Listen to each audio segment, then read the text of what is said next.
नमस्कार मित्रांनो, स्वागत आहे तुमचं या डेटाच्या अनालिसिस व्हिडिओमध्ये. तर मित्रांनो, आपण जो डेटा ट्रॅक करतोय तो करतोय 2 तारखेच्या मार्केटसाठी. ओके. तर आता आज काय झालंय हे मला वेगळं सांगायची गरज नाही. तुम्ही रेग्युलरली व्हिडिओ पाहत असेल तर तुम्हाला वेगळं सांगायची गरज नाही. मित्रांनो, ॲटलिस्ट लॉंग जायचं नव्हतं एवढं मी तुम्हाला सांगितलं होतं शुक्रवारच्या संध्याकाळी. शनिवार गेलाय, पूर्ण रविवार गेलाय, ट्रम्प तात्याची नाटक झाली. एवढी सगळी दुनियादारी होऊन सुद्धा त्यांना जे करायचंय तेच त्यांनी केलेलं आहे. क्लिअरली निगेटिव्ह मोठ्या अक्षरात त्या ठिकाणी मी सांगितलं होतं. ठीक आहे. तर हे बघा तुम्ही इथे तुम्हाला 10-11 लाखाच्या पोझिशन्स ते घेऊन गेले होते. 9.5 लाखाच्या पोझिशन्स एफ-आयच्या शॉर्ट आहेत. डायरेक्शनल शॉर्ट पोझिशन्स आहेत. इथं बघितलं तर तुम्हाला सगळी आणि सगळी निगेटिव्हिटी दिसेल. फक्त आणि फक्त हाच कार्यकर्ता पॉझिटिव्ह आहे. आता मला एक सांगा, काही जण येतात म्हणतात, विकास या डेटाचे काय उपयोग आम्हाला? ओके. तर मित्रांनो, उपयोग एवढाच फक्त जरी झाला, आता जे पार्टिसिपंट आहे त्यांना माहिती आहे याचं कसं काय होतं, पुढे कसं हे करायचंय. पण जे रिटेल माझे फॉलोअर्स आहेत, सबस्क्रायबर आहेत, त्यांना एवढंच सांगायचं मला, ऍटलिस्ट तुम्ही लॉंग नाही जात. हा याच्यापेक्षा वेगळा काय प्रॉफिट असू शकतो? ओके. याच्यापेक्षा वेगळा काय फायदा असू शकतो? तुम्हाला माहिती आहे सेंटिमेंट खराब आहेत. हे जे न्यूज येतील हे नाटक आहेत, खोट्या न्यूज आहेत, मोठ्या लोकांचे सेंटिमेंट निगेटिव्ह आहेत. मग तुम्हाला पॉझिटिव्ह जायचंय कशासाठी? ओके. तुम्ही सपोर्ट शोधत बसले, तो सपोर्ट शोधायचे कशासाठी? ओके. तर 23,500 असू द्या नाही तर 24,000 असू द्या, ते ब्रेकच करण्यासाठी आलेले नाही. क्लिअरली सांगितलं मी, ओरडून ओरडून सांगतोय. अजूनही नसेल सुधारणा होणार तर त्याला आता देव पण काही करू नाही शकणार. ओके. तर मित्रांनो, अशा हिशोबाचं हे गणित आहे. उद्यासाठीचा डेटा कसा आलाय तो बघून तुम्ही एकदम शॉक होणार आहे. कारण हे एकदम नेक्स्ट लेवल बवंडर झालेलं आहे. इथून मागं फार कमी वेळा असं बघायला भेटतं. उद्या एक्सपायरी आहे. उद्याच्या दिवशी डेटा एवढा निगेटिव्ह येणं अपेक्षित नव्हतं. ओके.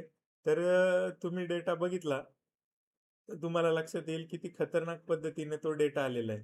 1-2 मिनिटं द्या. आपली फाईल जी आहे ती थोडीशी जरा स्लो झालेली आहे. तर अशा हिशोबाचा हा डेटा आहे. ओके. तर डेटा फार भयानक आहे.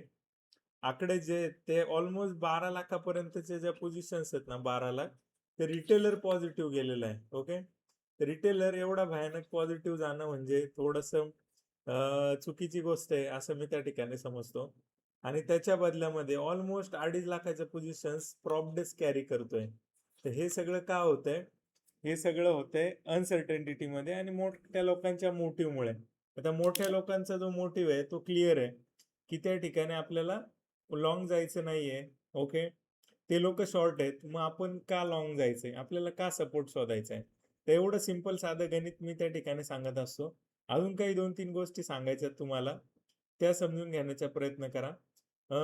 असे काही शेअर्स जे इंट्राडेमध्ये आपल्याला 1:5 पर्यंतचं त्या ठिकाणी रिस्क रिवॉर्ड देतात. तर मग ऑप्शन ट्रेडिंग ही जी आहे ती जे करतायत त्यांना कॉन्फिडन्स नाहीये.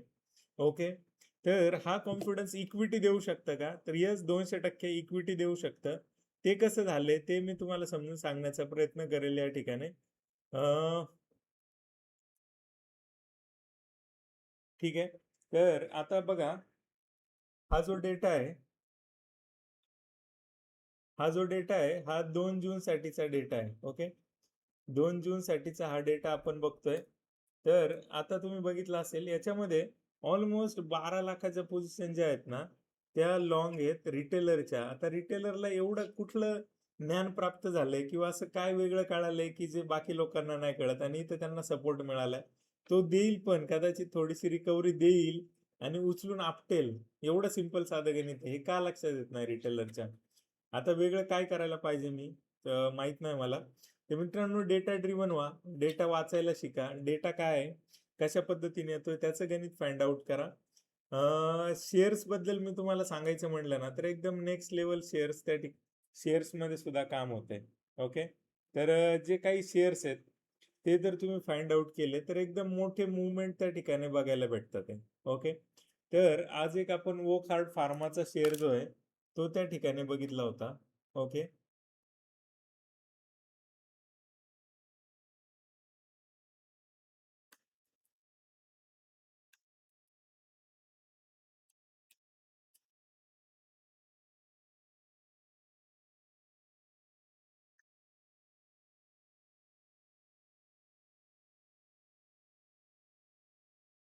कंपनी मोठी आहे, कंपनी खूप मोठी आहे.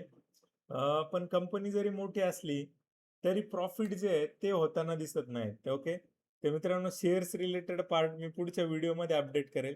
काहीतरी टेक्निकल त्या ठिकाणी इश्यू दिसतोय. जस्ट डेटावरती फोकस करा आजच्या व्हिडिओमध्ये. मी पुन्हा एकदा अपलोड करण्याचा प्रयत्न करेल. डेटा निगेटिव्ह आहे, कुठलीही पॉझिटिव्ह मूव्हमेंट त्या ठिकाणी घेण्याचा प्रयत्न करू नका. उद्या एक्सपायरी आहे, व्हॉलॅटिलिटी राहील आणि व्हॉलॅटिलिटीमध्ये फसू नका. ठीक आहे. विक्स वाढतोय. आत्ता क्रूड ऑइलचा रेट जो आहे तो तुम्ही बघितला असेल तर तो फार वाढताना दिसतोय. तर अशा हिशोबाचं गणित आहे मित्रांनो. थोडेसे सावधान आपल्याला बाळगावीच लागेल. ओके. तर थांबूया आजच्या व्हिडिओमध्ये. असंच प्रेम देत राहा. डेटाचे रिलेटेड व्हिडिओज आवडत असतील तर नक्की शेअर करायला विसरू नका. थँक्यू. थांबूया आजच्या या व्हिडिओमध्ये.